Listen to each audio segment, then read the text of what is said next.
Kekuatan Ford menguasai pasar mobil di dunia. Henry Ford 1863 sampai 1947 dikenal luas di dunia, sangat piawai mendesain mobil.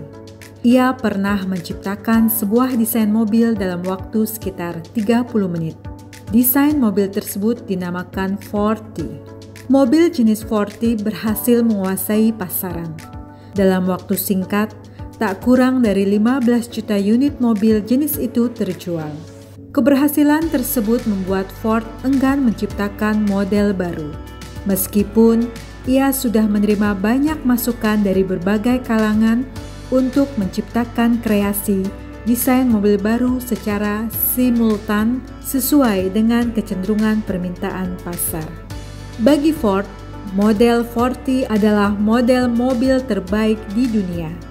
Sementara perusahaan lain bernama GM sudah terlebih dulu merespon kecenderungan pasar mobil di dunia. Perusahaan tersebut menciptakan sebuah desain mobil baru dan cukup diminati. Tak berselang lama, setelah peluncuran model mobil terbaru milik GM, pasaran mobil Ford tergeser secara signifikan oleh mobil produksi GM. Ford harus mengakui produksi mobilnya menurun drastis.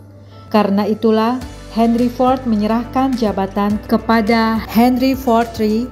Di tangan pemimpin baru itulah dilakukan berbagai pembaharuan dan inovasi desain dilengkapi dengan kecanggihan mesin sesuai dengan tuntunan pasar dan perkembangan teknologi modern. Sejak saat itulah, Ford kembali menguasai pasar mobil dunia seperti sedia kala pada masanya. Kisah di atas menunjukkan bahwa manusia dituntut untuk senantiasa beradaptasi terhadap perubahan yang terjadi. Untuk eksis apalagi sukses di bidang apapun atau bahkan sekedar hidup, manusia dituntut untuk memiliki kemauan beradaptasi terhadap perubahan yang ada. Sebab kekuatan modal, kecerdasan intelijen, dan lain sebagainya sama sekali tidak berarti tanpa diimbangi dengan kemampuan untuk menghadapi perubahan.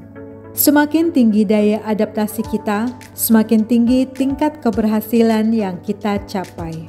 Jangan padamkan api inspirasi dan imajinasi Anda.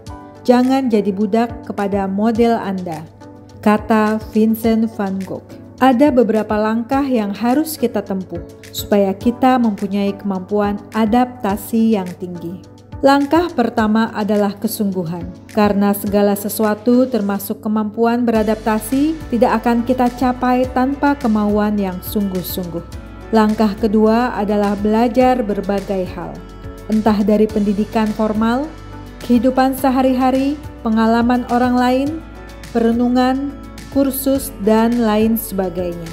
Dengan belajar, kita akan mengerti, peka, dan memahami banyak hal, sehingga menemukan cara yang lebih efektif atau pilihan yang lebih baik.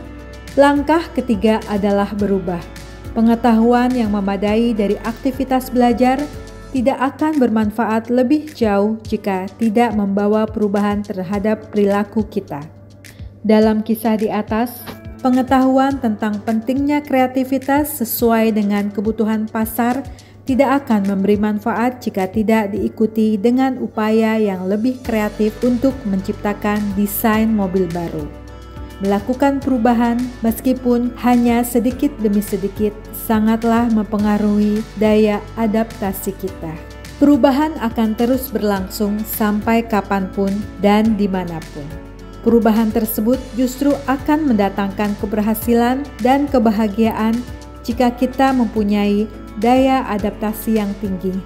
Persiapkan diri, mental, fisik, dan lain sebagainya untuk meningkatkan daya adaptasi kita, karena setiap perubahan pada dasarnya adalah jalan bagi kita supaya senantiasa lebih baik dari sebelumnya.